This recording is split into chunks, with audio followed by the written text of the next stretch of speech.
Hey, welcome back to the American Dream. The entrepreneurial journey always has its ups and downs. Imagine the 2008 market crash causing you to lose $100 million. That's the story of David Meltzer, who joins us on the American Dream. And there's a lot more to your story as well. Written books, keynote speaker with Forbes magazine right in there. So got a lot going on, man. Yeah, a lot of fun, but it's part of being an entrepreneur, right? Yeah, so you've had your fair share of ups and downs. I know you write about it in your books. So I'm not sharing anything that you haven't personally, publicly shared. But for anyone who doesn't know you, give us the story. Where did you start? Take us up to 2008. Just real quickly, grew up poor, wanted to be rich so I could buy my mom a house and a car. Ended up making a choice out of law school to get into technology. Worked for West Publishing. In 9 months, made my first $1 million.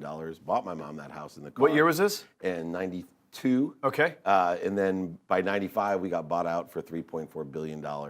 Set me in a different branding mode to brand myself as a technology guy. Wow. Went up to the Silicon Valley, raised $169 million for a company called EveryPath, wireless proxy server space, then got hired as Samsung CEO of their first convergence device, which we now call smartphone. So I was the CEO of the PCE phone, the world's first CE device. Wow. And made a ton of money. They kicked me out because the company got too big. I was out over my skis. Started investing in technology, real estate. My dad was a commercial broker. So I ended up with a golf course, a ski mountain, 33 properties here in San Diego alone.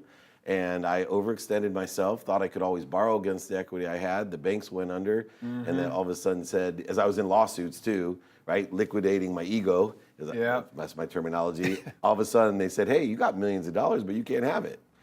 I learned a valuable So you have all lesson. this equity in real estate and you can't tap into it. Can't tap into it. A lot of people went through that. I mean, even on a smaller scale. I mean, individual homeowners and everything else is a tough time. Yeah, so I lived here in Rancho Santa Fe. I just made a conscious decision not to fight it. I wanted to pay back everybody that I owed because I figured liquidating the properties through bankruptcy would pay any debts I had. So I actually came out of bankruptcy in a moral position that I felt comfortable with. But during that process, I met Lee Steinberg, the most notable sports agent, became CEO. What year is this? This was in 2008. Okay, so market crashes, you're going through all this, this liquidation, this BK. Yeah.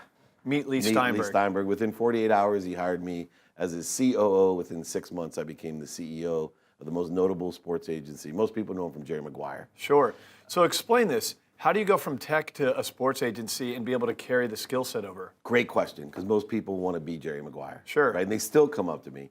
I always focused, because I went from being a lawyer to technology, I always focused in on skills, knowledge, and desire. I played football and baseball in college. You know, I really a sports guy. I always dreamed of being a sports agent.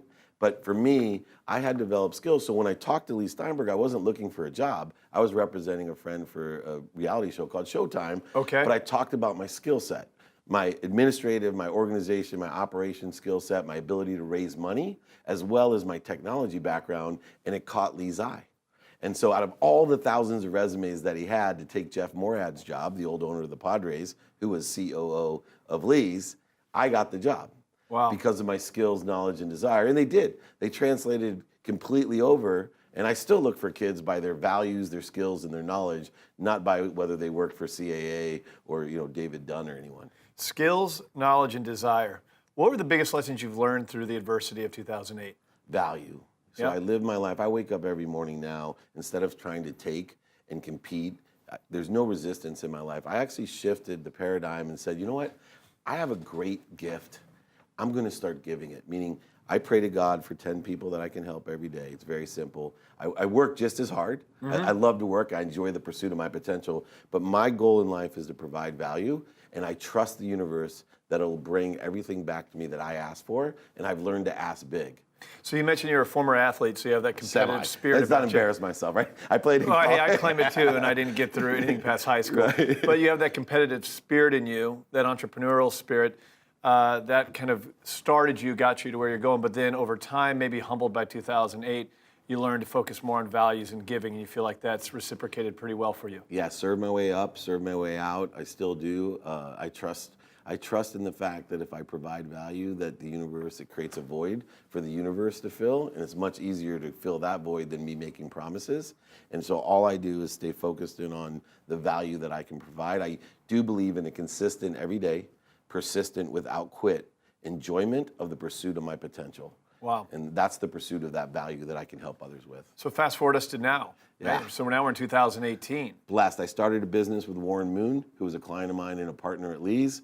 We have a sports marketing company with a motto of make a lot of money to help a lot of people and have a lot of fun. We have really different sides of the business: media, sponsorship, and then philanthropy. Okay. So those are the three businesses that we're in. I've been able to build my own brand by speaking around the world, writing books. I have a great podcast, a top 5 podcast called Playbook, and then the #1 digital business show called Elevator Pitch with Entrepreneur Magazine. Tell us about Elevator Pitch. Elevator Pitch is my way of giving back. I felt that I get pitched so much, right? I'm involved in a lot of funds. I raise a lot of money. I felt that people didn't have that 60-second stimulating interest down. They're great geniuses, and they were missing opportunities because they couldn't articulate value. So I created a show with Entrepreneur where you get 60 seconds in an elevator. So Entrepreneur Magazine, you created the show with. Correct. Okay? Yeah, and they're in an elevator for 60 seconds, 4 judges, and they have 60 seconds to convince us to open the doors. If they open the doors, it's a mentoring show. I call it Shark Tank with Soul. We actually mentor you. We have several options, from PO financing to all of us together investing. We also have an entrepreneur fund that will invest. And then we also have Indiegogo involved, who did all of the crowdfunding in case we want you to prove us to the market and prove us wrong. We can come back and invest again. So you have a big belief, you believe in capitalism. Absolutely. But capitalism to allow you to be more philanthropic. Yeah, in fact, I wrote a book called Compassionate Capitalism that shifts the paradigm of value, right? It's called Journey to the Soul of Business. That why not challenge ourselves to not only make a lot of money, but in the process, like Elon Musk and others, create social impact and change. And by doing so, I don't, whether you believe in karma or not, I just believe in true value and math, that the more that I give, the more it's going to come back to me.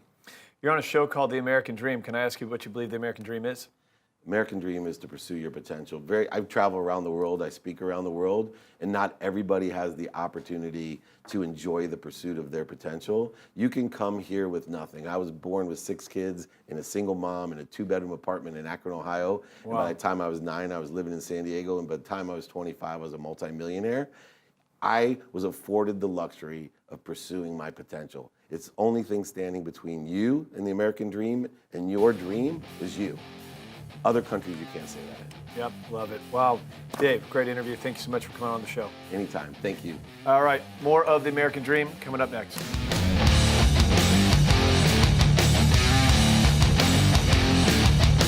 Welcome back to The American Dream. There is no doubt about it, the real estate industry is under disruption and chaos.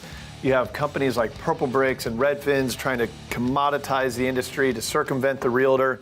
I'm a big believer that to gain market share, you got to be a great marketer, and with that disruption creates amazing opportunities. One of the best marketers I've ever met in real estate, Seth O'Byrne, joins us on the show right now. Seth, good to have you. Yeah, thank you. Just won a big award as it pertains specifically to the marketing of real estate. Yeah, this was cool. Yeah, we stoked to talk about this. The San Diego Business Journal, obviously, the go-to publication for people in business right now. Yep. They do an award every year called the Best in Real Estate, and we were really proud because BOSA, when they were building Pacific Gate, identified a few key brokers that in the resale market, they wanted to help push the project along. Well, we did a whole video marketing series around Pacific Gate, and we're really happy to say San Diego Business Journal gave us best real estate deals for our marketing. But let's be project. clear. Tell everyone real quickly what Pacific Gate is. Yes. So Pacific Gate is the most expensive high-rise ever built in San Diego. Yeah. So I mean, it's insane. Yeah. Couple of the amenities, share. There's a yacht share, a private yacht share. So there's one yacht that everybody it's in the HOA has. You have a fleet of Porsches that you can drive, that you can take out on trade. There's something called a chef concierge, which has nothing to do with being a chef. It's a concierge that essentially does everything and anything you want. And so the penthouse sold for $15 million. It's what's called a super prime building, which is one of the rarest buildings for high rises at the highest level you could get to. And so we did hopefully a fairly inspired marketing project around it. But we were just excited because this year has been amazing for getting recognized for all the work we put in. So marketing luxury real estate, which is a lot different than, your median prices, whether it's in Southern California or all across the country. Now, the American Dream is a national television show. We're all across, I think, 23 cities now, from San Diego to New York City to Seattle to Dallas, all the way to the middle, and St. Louis and Cincinnati. And we always talk about how marketing is so important when it comes to properties, helping them get top dollar.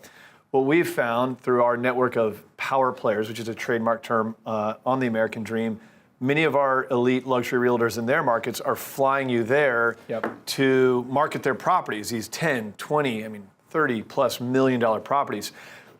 Tell us some stuff you've done recently. Yeah. So it's been an amazing, 2017 and 18 have been incredible for this. So, last year we went to Coeur d'Alene, Idaho, and advertised one of the most expensive homes ever constructed in Idaho on the lake. We were there for 3 days, created an amazing video with Sotheby's out there. Then we went up and worked with Wes Jones at Keller Williams on one of the most expensive houses on the market in the entire state of Washington. 4 houses on Lake Washington, unbelievable house.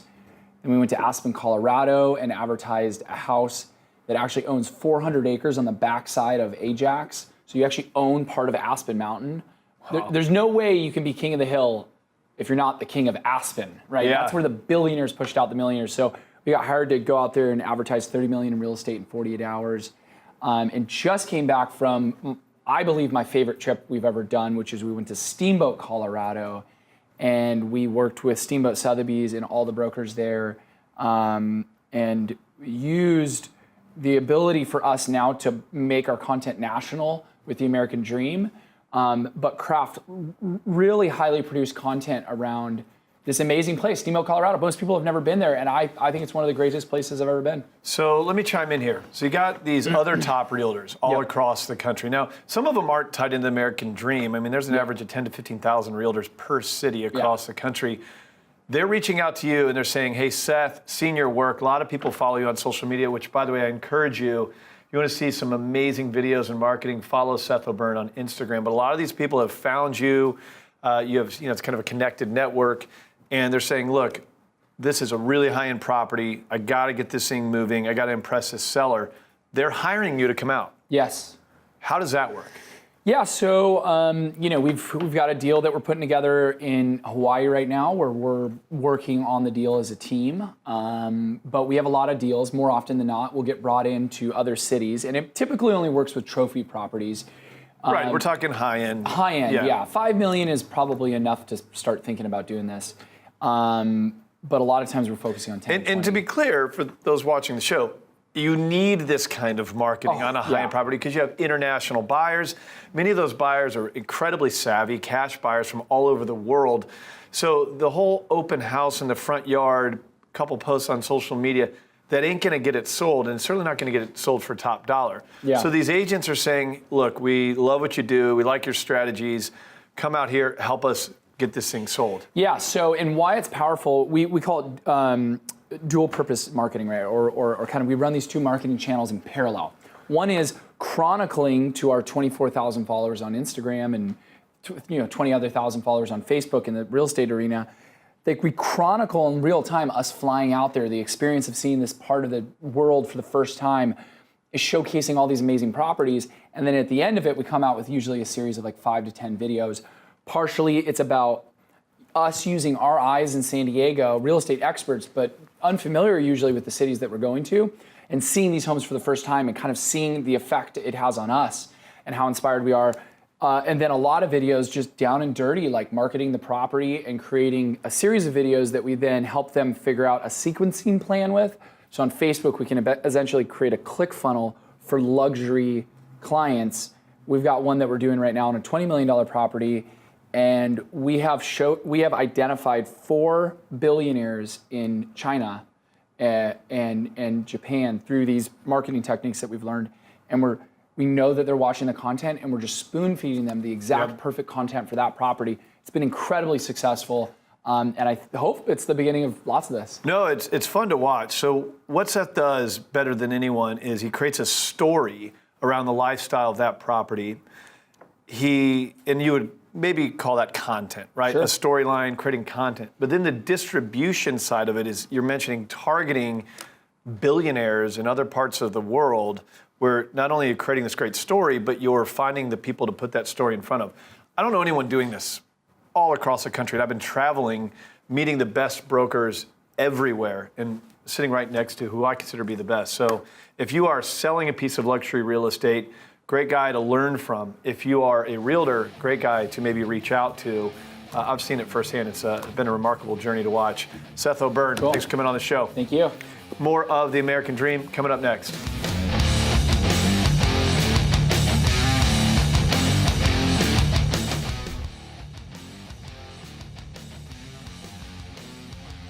Well, as you know, The American Dream is a national program where we focus on business, the entrepreneurial spirit, overcoming adversity, finance, the market, all things that are relevant to empowering your American dream. But a big topic of conversation on this show is housing. So what we do is we integrate local, top-producing, award-winning realtors to cover a wide range of topics on that subject, different micro markets, different niche subject matter. Housing is such a big topic, so we're going to bring you a lot of information right now from some of the best in your market. Let's check out these interviews.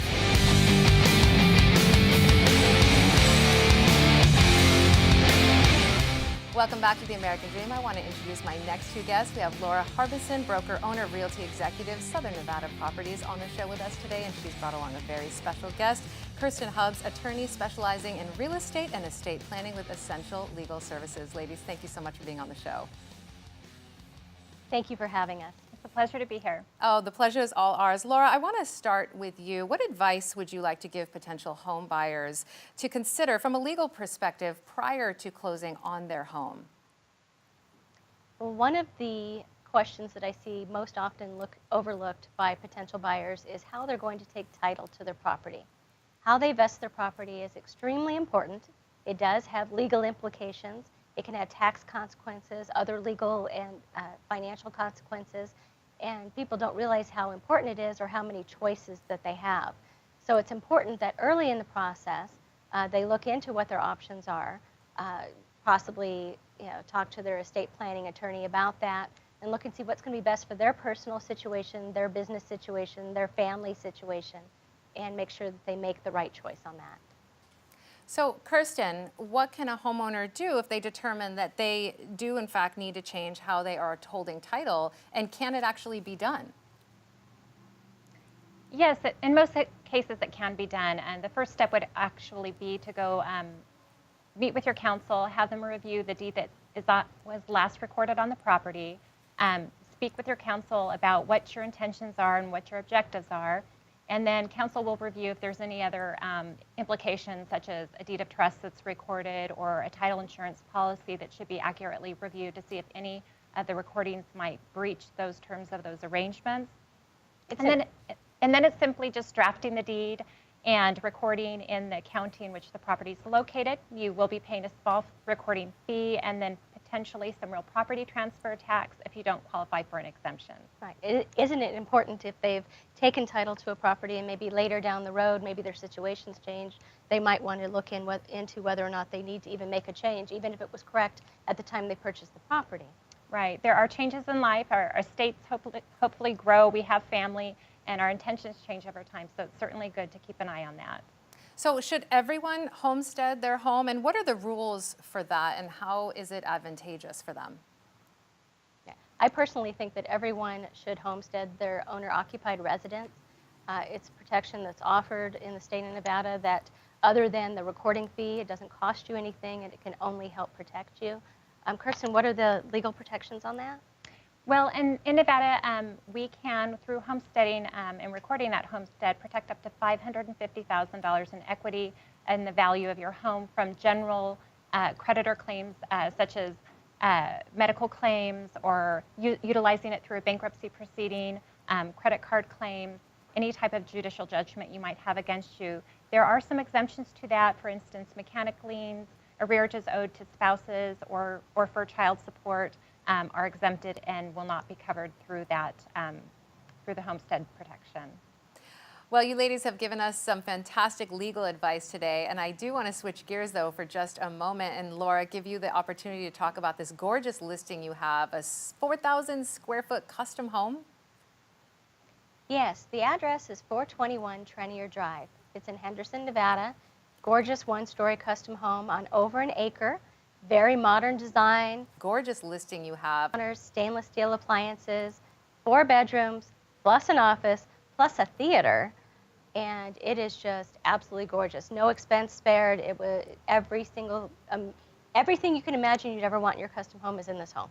Yes, there is no detail was left out. This home is absolutely gorgeous. Thank you so much, Laura, for highlighting it. And ladies, thank you so much for being on The American Dream today. Wonderful, wonderful time. Thank you. Thank you for having us. And we'll be right back with more of the show.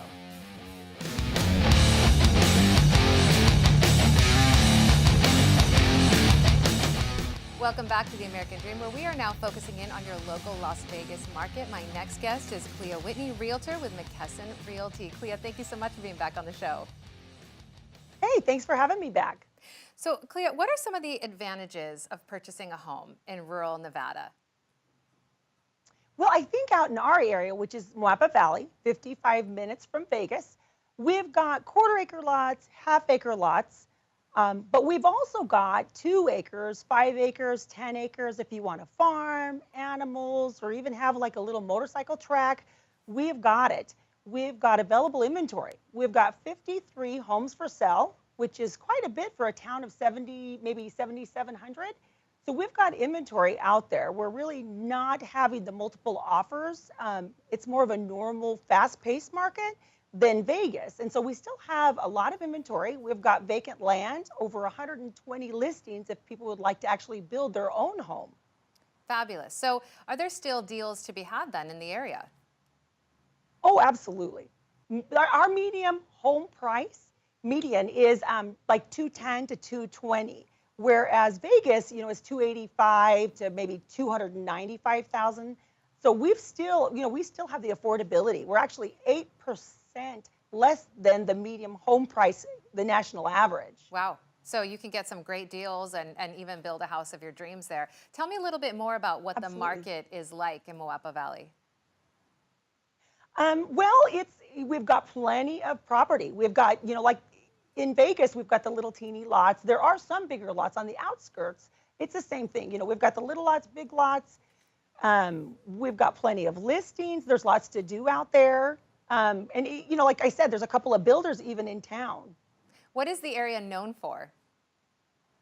We've got the Logandale Trails, which is, we're one of the few OHV communities where you can actually register your RZR and drive it on the streets. We've got the Pomegranate Festival, Clark County Fairgrounds. That's every year in April. We've got the car show. We've got a lot to do out there. A lot of recreational activities. You can swim. Lake Mead, the Echo Bay is only about maybe 20 minutes away.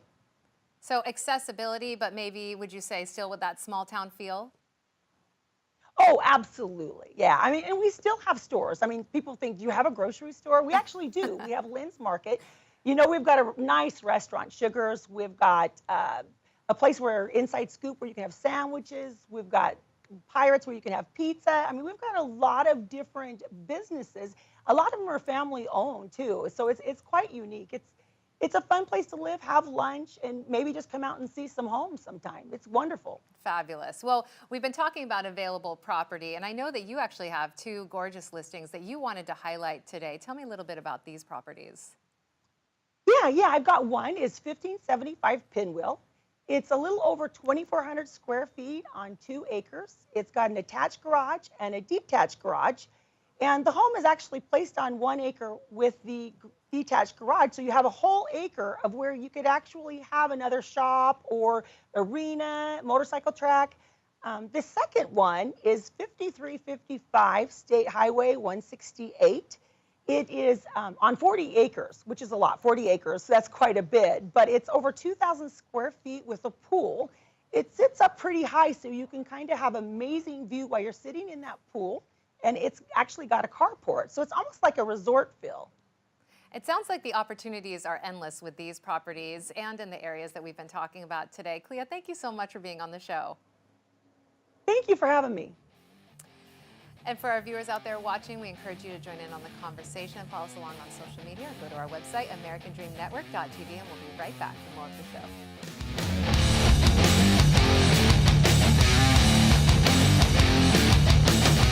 You just heard from award-winning realtors about your marketplace. It's one thing to find your dream home. It's another thing to finance it. I've traveled the country to find the best mortgage experts in every city. You're going to hear from yours in a Mortgage Minute right now. Let's check it out. It's time now for our Mortgage Minute. I've got Bill Gaylord with me. He is the most interesting man in mortgage. He's with the Gaylord Hanson mortgage team at Loan Depot. Bill, thanks for being here. Kara, what an introduction. That was amazing. I mean, Thank you you. are. So, and I know that you know a lot, and I keep hearing about this Day One Certainty program. Tell me about it. Day One Certainty is like cosmic. I mean, it's really pretty cool because it allows borrowers to come in, do an application, probably within 12 to 14 minutes, go online, and within minutes, it will go in, it will verify the employment through a service called Work Number automatically. We'll know everything about their employment, their hourly rate, their salary, any kind of bonus, that all pulls in.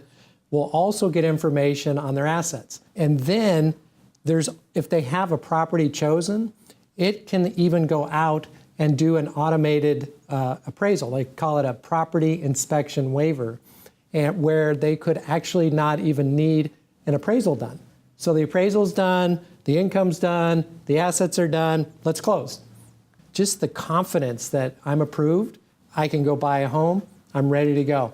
And from an agent standpoint, they're like, okay, it allows them to put in a much stronger offer because they have Day One Certainty, they're ready to go. So it is a fantastic program, and we love using it. I want to know what the catch is, but I know there isn't because you are a straight shooter, and that sounds really awesome. So thank you, Bill. It sounds Absolutely. like great news for buyers. Thanks, Kara.